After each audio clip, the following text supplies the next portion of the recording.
വിഷ്ണുശാലിനിയുടെ പുതിയ എപ്പിസോഡിൽ സത്യഭാമയാണെങ്കിൽ കാർത്തികയോട് സംസാരിക്കുന്നതൊക്കെ ഒളിഞ്ഞു നിന്ന് മധുശ്രീ ആണെങ്കിൽ അങ്ങ് ശ്രദ്ധിക്കുകയാണ് ആരാണെന്ന് അറിയാനായിട്ട്. തുടർന്ന് സത്യഭാമ അങ്ങ് പറയുന്നുണ്ട്, ഞാൻ ഒരുപാട് കല്യാണമൊക്കെ ആലോചിച്ചതാണ്, അവൻ അറിയാതെ തന്നെ ഇന്ന് രാവിലെ ഒരു കല്യാണ സ്ഥലത്തേക്ക് കൂട്ടിക്കൊണ്ടു പോയതാണ്. പക്ഷെ അവൻ അവിടെ നിന്നങ്ങ് ഇറങ്ങിപ്പോയി. പോയത് മോളെ താലി കെട്ടി ഇവിടേക്ക് കൊണ്ടുവരാനാണ് എന്ന് ഞാൻ അറിഞ്ഞില്ല. എന്തായാലും അവനെ മോളെ രക്ഷപ്പെടുത്തിയല്ലോ എന്നൊക്കെ പറയുമ്പോഴാണ് മധുശ്രീക്ക് കാര്യം മനസ്സിലാവുന്നത്, വിഷ്ണു കല്യാണം കഴിച്ചു എന്നുള്ളത്. അന്നേരം വിഷ്ണുവേട്ടൻ ഇവളെ കല്യാണം കഴിച്ചുകൊണ്ട് വന്നു, ഇവളേതാ എന്നുള്ള രീതിക്കൊക്കെ മധുശ്രീ ബാക്കി അറിയാനായിട്ട് അവിടെ നിന്ന് ശ്രദ്ധിക്കുന്നുണ്ട്. തുടർന്ന് സത്യഭാമ ചോദിക്കുന്നുണ്ട്, അല്ല മോളുടെ വീട്ടിൽ അറിയിക്കേണ്ട കാര്യങ്ങൾ നമ്പർ തന്നാൽ ഞാൻ വിളിച്ചു പറയാം, അല്ലെങ്കിൽ ഫോണിൽ നിന്ന് നമ്പർ എടുത്ത് തന്നാൽ മതി, ഞാൻ വിളിച്ചോളാം എന്ന് പറയുകയാണ്. അന്നേരം ഈ കാർത്തിക നിന്നങ്ങ് പരുങ്ങുകയാണ്. അയ്യോ ഇനി എന്ത് ചെയ്യുമെന്നുള്ള ഉദ്ദേശത്തിലൊക്കെ ആലോചിച്ചുകൊണ്ട് നിൽക്കുമ്പോൾ പെട്ടെന്ന് കാർത്തിക പറയുന്നുണ്ട്, എനിക്ക് വീടൊന്നുമില്ല സത്യാമ്മയെന്ന്. അന്നേരം നേരത്തെ വീടിനെ കുറിച്ച് പറഞ്ഞല്ലോ, ഇതിൻ്റെ അത്ര വലുതല്ല എന്നൊക്കെ പറഞ്ഞല്ലോ എന്ന്. അന്നേരം കാർത്തികയ്ക്കാണെങ്കിൽ അങ്ങോട്ട് വാക്കുകൾ കിട്ടുന്നില്ല, അങ്ങ് ആലോചിക്കുകയാണ് എന്തൊക്കെയോ. അന്നേരം ഈ മധുശ്രീ വിചാരിക്കുന്നുണ്ട്, വീടിനെ കുറിച്ച് ചോദിച്ചപ്പോൾ അവൾ നിന്ന് പേടിക്കുന്ന എന്തിനാ, എന്തോ കാര്യമുണ്ടല്ലോ എന്നും പറഞ്ഞ് ബാക്കിയും ശ്രദ്ധിച്ച് നിൽക്കുകയാണ്. അന്നേരം പെട്ടെന്ന് കാർത്തിക അങ്ങ് പറയുന്നുണ്ട്, അതൊരു ആശ്രമമാണെന്ന്. അന്നേരം ആശ്രമമോ എന്നിങ്ങനെ സത്യഭാമ ചോദിക്കുകയാണ്. അന്നേരം പറയുന്നുണ്ട്, അതൊരു അനാഥ ആശ്രമമാണ്, എൻ്റെ അമ്മ ഒരു സാധുസ്ത്രീ ആയിരുന്നിരിക്കാം, അതുകൊണ്ടാണല്ലോ എന്നെ അനാഥാലയത്തിൽ പ്രസവിക്കേണ്ടി വന്നത്. പ്രസവത്തോടെ തന്നെ അമ്മ മരിച്ചു, അവിടുത്തെ അനാഥാലയത്തിലെ അമ്മമാരൊക്കെ ചേർന്നാണ് എന്നെ വളർത്തിയത് എന്ന് പറഞ്ഞിങ്ങനെ കാർത്തിക അങ്ങ് പറയുകയാണ്. എനിക്കറിയാം, എനിക്ക് ഈ വീട്ടിൽ വന്നു കയറാനുള്ള യോഗ്യതയൊന്നും ഇല്ല എന്നിങ്ങനെ അങ്ങ് പറഞ്ഞ് സങ്കടമൊക്കെ അങ്ങ് അഭിനയിക്കുകയാണ്. തുടർന്ന് അതൊക്കെ മധുശ്രീ കേൾക്കുന്നുണ്ട്. പക്ഷെ മധുശ്രീക്ക് അതൊക്കെ പിന്നെ കള്ളമാണ് എന്നങ്ങോട്ട് മനസ്സിലാകുന്നുണ്ട്. തുടർന്ന് ഈ കാർത്തിക സത്യഭാമയിൽ നിന്ന് മുഖം കൊടുക്കാതെ തിരിഞ്ഞാണ് നിൽക്കുന്നത്.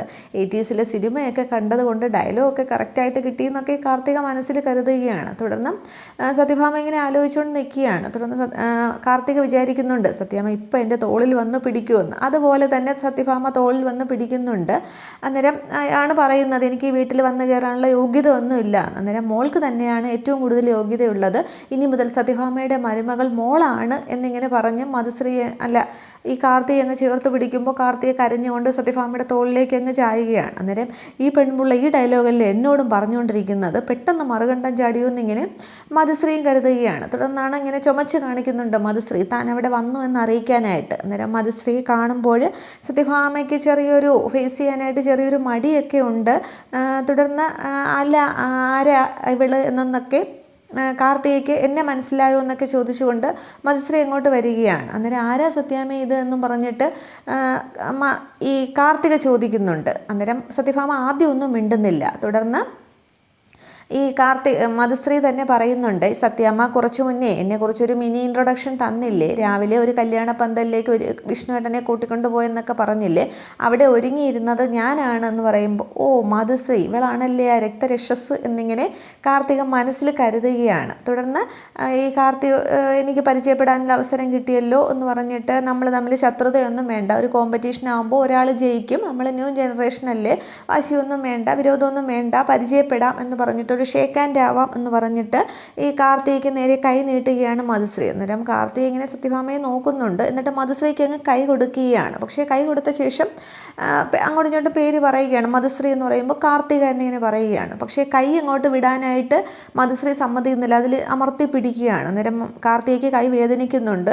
സത്യഭാമ അത് ശ്രദ്ധിക്കുകയാണ്. അന്നേരം ഇഫ് യു ഡോണ്ട് മൈൻഡ് എന്ന് പറയുമ്പോൾ പെട്ടെന്ന് മധുശ്രീയും കൈ വിടുന്നുണ്ട്. അന്നേരം കാർത്തികയെ കണ്ട ഒരു ആകാംക്ഷ എക്സൈറ്റ്മെൻറ്റിൽ പരിചയപ്പെടാൻ സാധിച്ചാൽ എന്നൊക്കെ പറഞ്ഞ് നിൽക്കുകയാണ്. തുടർന്ന് ചോദിക്കുന്നുണ്ട്, ആശ്രമത്തിൻ്റെ ഏതോ ആശ്രമത്തിലാണ് വളർന്നതെന്ന് പറഞ്ഞല്ലോ, ആശ്രമത്തിൻ്റെ എന്താണെന്ന് ചോദിക്കുന്നുണ്ട്. അന്നേരം സത്യഭാമ ഇങ്ങനെ ശ്രദ്ധിക്കുമ്പോൾ മധുശ്രീ പറയുകയാണ്, അല്ല ഞാൻ ഇങ്ങോട്ട് വന്നപ്പോൾ കേട്ടെന്നേ ഉള്ളൂ, ഞാൻ ഒളിഞ്ഞെന്ന് കേട്ടതൊന്നും അല്ല, പിന്നെ വിഷ്ണുവേട്ടൻ അമ്പലത്തിൽ നിന്ന് മുങ്ങിയതല്ലേ, അപ്പോൾ വീട്ടിലെത്തിയോ എന്താണ് എന്നറിയാനുള്ളൊരു പിന്നെ ഒരു ശ്രമം നടത്തിയതാണ്, ഒരു ബാധ്യത ഒരു കടമ എനിക്കുണ്ടല്ലോ, തിരക്കി വരണമല്ലോ, അതുകൊണ്ട് വന്നതാണ് എന്ന് പറയുകയാണ്. തുടർന്ന് വീണ്ടും ആശ്രമത്തെക്കുറിച്ചും ഏതാണ് ആശ്രമം, എവിടെയാണ് ആശ്രമം, അവിടുത്തെ നമ്പറുണ്ടോ എന്നൊക്കെ ചോദിക്കുകയാണ്. അന്നേരം കാർത്തിക നിന്നങ്ങ് പരുങ്ങുകയാണ്. അതിനു മുമ്പേ കാർത്തികയുടെ നമ്പർ ചോദിക്കുന്നുണ്ട്. അന്നേരം മധുശ്രീ വേണ്ടപ്പെട്ട ആൾ തന്നെയാണ്, കൊടുത്തേക്ക് എന്നിങ്ങനെ സത്യഭാമ പറയുമ്പോൾ നമ്പർ പറഞ്ഞു കൊടുക്കുന്നുണ്ട്. അതിനുശേഷമാണ് ഈ ആശ്രമത്തിൻ്റെ പേരൊക്കെ ചോദിക്കുമ്പോൾ കാർത്തിക് പെട്ടെന്ന് വാക്കുകൾ കിട്ടുന്നില്ല. ഇനി എന്ത് ചെയ്യുമെന്നുള്ള രീതിക്ക് കാർത്തിക നിൽക്കുമ്പോൾ വീണ്ടും വീണ്ടും ചോദിക്കുകയാണ്, ആശ്രമം എവിടെ, കുഞ്ഞുനാളിലെ മുതൽ വളർന്ന ആശ്രമമല്ലേ, അതെവിടെയാണെന്ന് ഇത്രയ്ക്ക് ഓർമ്മയില്ലേ എന്നൊക്കെ ചോദിക്കുമ്പോൾ പെട്ടെന്ന് കാർത്തിക് അടുത്തൊരു ഐഡിയ വരികയാണ്. കാർത്തിക നിന്നങ്ങ് കരയുകയാണ്. അന്നേരം സത്യഭാമ ശ്രദ്ധിക്കുന്നുണ്ട്. എന്തിനാ മോള് കരയുന്നതെന്ന് ചോദിക്കുമ്പോൾ വീണ്ടും സത്യഭാമയുടെ തോളിലേക്ക് അങ്ങ് വീഴുകയാണ്. എന്നിട്ട് അതൊന്നും എന്നോട് ചോദിക്കില്ലെന്ന് പറയും സത്യാമ്മ, എനിക്ക് അതൊക്കെ ഓർക്കുമ്പോൾ സങ്കടമാണെന്ന് പറയുകയാണ്. അന്നേരം സത്യഭാമ ഇതങ്ങ് വിശ്വസിക്കുകയാണ്. എന്ത് കണ്ടാലും സത്യഭാമ വിശ്വസിക്കുമല്ലോ. തുടർന്ന് മധുശ്രീയോട് അല്ല സത്യാമ്മ എന്നും പറഞ്ഞ് മധുശ്രീ നിൽക്കുമ്പോൾ മതി നിർത്ത് എന്ന് പറയുകയാണ്. അന്നേരം ഇതുപോലുള്ള ചോദ്യങ്ങളൊന്നും ചോദിക്കണ്ട എന്നിങ്ങനെ പറഞ്ഞ് തടുത്ത് നിർത്തുകയാണ്. കല്യാണം ആലോചിച്ചു എന്നുള്ളതൊക്കെ ശരി തന്നെ, കല്യാണം നടക്കാതെ പോയത് എൻ്റെ കുറ്റം കൊണ്ടൊന്നുമല്ല, മധുശ്രീക്ക് പോകാം എന്നൊക്കെ പറയുകയാണ്. രാവിലെ മുതൽ അവൾ ചടങ്ങിനൊക്കെ നിന്നതാണ്, ക്ഷീണമുണ്ട് എന്ന് പറയുമ്പോൾ മധുശ്രീ തിരിച്ച് പറയുന്നുണ്ട്, പിന്നെ ഞാൻ രാവിലെ മുതൽ പുതപ്പും ചുറ്റി പിന്നെ വീട്ടിൽ കിടന്ന് ഉറങ്ങുകയായിരുന്നല്ലോ എന്നിങ്ങനെ തിരിച്ചും സത്യഭാമയെ കളിയാക്കുന്നുണ്ട്. അതിനുശേഷമാണ് പൊയ്ക്കോളാനൊക്കെ പറയുന്നത്, പിന്നീട് വിശേഷങ്ങളൊക്കെ പറയാം എന്ന് പറഞ്ഞിട്ട് മതി നിർത്ത് എന്നൊക്കെ കൈയെടുത്തൊക്കെ ഇങ്ങനെ ഭാമ മധുശ്രീക്ക് നേരെ കാണിക്കുന്നുണ്ട്. ഒന്ന് സംസാരിക്കാനുള്ള അവസരം മധുശ്രീക്ക് കൊടുക്കുന്നില്ല. തുടർന്ന് മധുശ്രീ അങ്ങ് നാണം കെട്ട് അവിടെ നിന്ന് പോകുന്നുണ്ട്. അന്നേരം മധുശ്രീ മനസ്സിൽ കരുതുകയാണ്, ഇവള് ഞാൻ വിചാരിച്ചതിനേക്കാളും മിടുക്കിയാണ്, ഇനി സത്യാമ്മയ്ക്ക് പോലും അവളോട് അങ്ങനെ ഒരു അതിനെക്കുറിച്ച് ചോദിക്കാനുള്ള അവസരം ആ പഴുതവൾ അടച്ചു, അതും എൻ്റെ ചെലവിൽ. എന്തായാലും ഈ അവതാരത്തിൻ്റെ ഉദ്ദേശം എന്താണെന്ന് എനിക്കറിയണം, ഞാൻ കണ്ടുപിടിക്കുക തന്നെ ചെയ്യും എന്നും പറഞ്ഞിട്ട് മധുശ്രീ കാറിൽ കയറി പോവുകയാണ്. കാറിൽ കയറി പോകുന്നത് വരെയും ഈ കാർത്തിക സങ്കടമൊക്കെ അഭിനയിക്കുന്നുണ്ട്. തുടർന്ന് സത്യഭാമ നോക്കുമ്പോൾ വീണ്ടും അങ്ങ് സത്യഭാമയുടെ തോളിലേക്ക് വീണങ്ങ് കരയുകയാണ്. അതൊക്കെ ഈ ഭാമ അങ്ങ് അടിമുടി വിശ്വസിക്കുകയാണ്. ഇതേസമയം കുടുംബശ്രീ വീട്ടിലാണെങ്കിൽ ആകെ വിഷമിച്ച് ശാലിനിയാണെങ്കിൽ ആ തിണ്ണയിൽ അങ്ങനെ ഇരിക്കുകയാണ്. കൂടെ ശാന്തയുണ്ട്, ശാരദാമ്മയും ഒക്കെ ഉണ്ട്. എല്ലാവരും സങ്കടത്തിൽ തന്നെയാണ്. ശാലിനി ഒരക്ഷരം മിണ്ടുന്നില്ല, അങ്ങ് കരഞ്ഞുകൊണ്ടിരിക്കുകയാണ്. തുടർന്ന് ശാരദാമ്മ പറയുന്നുണ്ട്, ഇവളെ മാത്രം ഞാൻ കുറ്റം പറയുന്നില്ല, ഞാനും ഇതിൽ പങ്കാളിയാണ്. 10-26 വർഷം മുമ്പ് ഞാനും ഇതേ അവസ്ഥയിലൂടെ കടന്നു പോയതാണ്.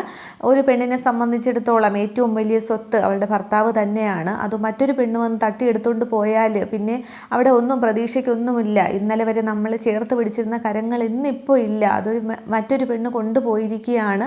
സൂര്യൻ അസ്തമിച്ചതുപോലെ തന്നെയാണ്, ഇനി ഉദിക്കാനായിട്ട് ഒരു സാധ്യതയും ഇല്ല എന്നൊക്കെ പറഞ്ഞ് ശാരദാമ്മയങ്ങ് ഒരുപാട് സങ്കടം ഒക്കെ പറയുന്നുണ്ട്, കുറ്റപ്പെടുത്തുകയും ഒക്കെ ചെയ്യുകയാണ്. അന്നേരം ശാന്ത ഇതൊക്കെ കേട്ട് വിഷമിക്കുന്നുണ്ട്.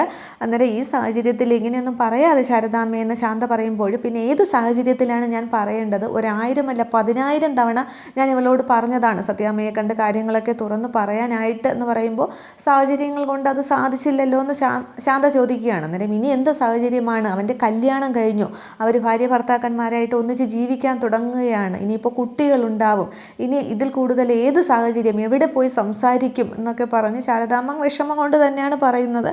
നിനക്കൊന്നും പറയാനില്ലേ ശാലിനി എന്നും പറഞ്ഞ് ശാലിനിയോടും ചോദിക്കുകയാണ്. തുടർന്ന് ശാലിനിയും എഴുന്നേൽക്കുകയാണ്. പറയുന്നുണ്ട്, നമുക്ക് പോകാം അമ്മേ, സത്യാമ്മയുടെ വീട്ടിലേക്ക് പോകാം. അമ്മ പറഞ്ഞതുപോലെ സാഹചര്യങ്ങളൊന്നും ഞാൻ നോക്കുന്നില്ല, വിഷ്ണുവേട്ടനെ കണ്ട് കാര്യങ്ങളൊക്കെ തുറന്നു പറയണം. ഇതുവരെ ഒളിപ്പിച്ച് വെച്ചത് എൻ്റെ തെറ്റ് തന്നെയാണ്. ഇനി എന്തായാലും എനിക്ക് പറയാനുള്ളതൊക്കെ ഞാൻ പറയാൻ പോവുകയാണ്. വിഷ്ണുവേട്ടനെ നഷ്ടപ്പെടുത്താനായിട്ട് ഞാൻ ഉദ്ദേശിക്കുന്നില്ല. എനിക്ക് പറയാനുള്ളതൊക്കെ കേട്ട ശേഷം വിഷ്ണുവേട്ടന് തീരുമാനങ്ങൾ എടുക്കാം. ഒന്നുകിൽ ഞാനും വിഷ്ണുവേട്ടനും തമ്മിൽ ഒരുമിച്ച് ജീവിക്കും, അല്ലെങ്കിൽ വിഷ്ണുവേട്ടനും ആ പെൺകുട്ടിയും തമ്മിൽ ഒരുമിച്ച് ജീവിക്കും. പിന്നെ ഈ ശാലിനി ഉണ്ടാവില്ല എന്ന് പറയുമ്പോൾ മോളേന്ന് ഇങ്ങനെ ശാരദാമ്മ വിളിക്കുകയാണ്. അന്നേരം പോകാം, സത്യങ്ങളൊക്കെ തുറന്നു പറയാമെന്ന് പറയുമ്പോൾ ശാരദാമ്മയ്ക്ക് ശാന്തയ്ക്കൊക്കെ സന്തോഷമാകുന്നുണ്ട്. തുടർന്ന് നമുക്ക് പോകാം അമ്മേ എന്നിങ്ങനെ പറയുകയാണ്. തുടർന്ന് ശാരദാമ്മയും ശാലിനിയും കൂടി ഇറങ്ങുകയാണ് സത്യഭാമയുടെ വീട്ടിലേക്ക് പോകാനായിട്ട്. തുടർന്ന് ശാലിനിയും ശാരദാമ്മയും കൂടി ആ കളക്ടറുടെ വണ്ടിയിൽ സത്യഭാമയുടെ വീട്ടിലേക്ക് ഇങ്ങനെ റോഡിലൂടെ പോകുന്നത്, കാർ കടന്നു പോകുന്നത് വഴി നിൽക്കുന്ന മധുശ്രീ കാണുകയാണ്. അന്നേരം മധുശ്രീയും വണ്ടി എടുത്തുകൊണ്ട് ഇവരുടെ പുറകെ വച്ചു പിടിക്കുന്നുണ്ട്. ഇതേസമയം സത്യഭാമയുടെ വീട്ടിൽ ഉമ്മറത്തൊക്കെ എല്ലാവരും ഒത്തുകൂടിയിട്ടുണ്ട്. ഭാമയില്ല, വിഷ്ണുവും പിന്നെ രാഘവൻ നായരും ശ്യാമയും പിള്ളയും പൊന്നിയും ഒക്കെ ഇങ്ങനെ നിൽക്കുകയാണ്. വിഷ്ണു ആണെങ്കിൽ അങ്ങോട്ട് നിൽക്കുന്നുണ്ട്. അന്നേരം പിള്ള അങ്ങോട്ട് കുറ്റപ്പെടുത്തുകയാണ്. കുഞ്ഞിങ്ങനെ ചെയ്യുമെന്ന് ഞാൻ ഒരിക്കൽ പോലും വിചാരിച്ചില്ല. നാഴികയ്ക്ക് 40 വട്ടം ശാലിനി ശാലിനി എന്ന് പറഞ്ഞുകൊണ്ടിരിക്കുന്ന കുഞ്ഞ് എന്തിനാ ഇങ്ങനെ ചെയ്തത്? പിന്നെ ഇതിലും ഭേദം ആ കുഞ്ഞിൻ്റെ നെഞ്ചത്തേക്ക് ഒരു കത്തിയെടുത്ത് കുത്തി ഇറക്കാമായിരുന്നില്ലേ?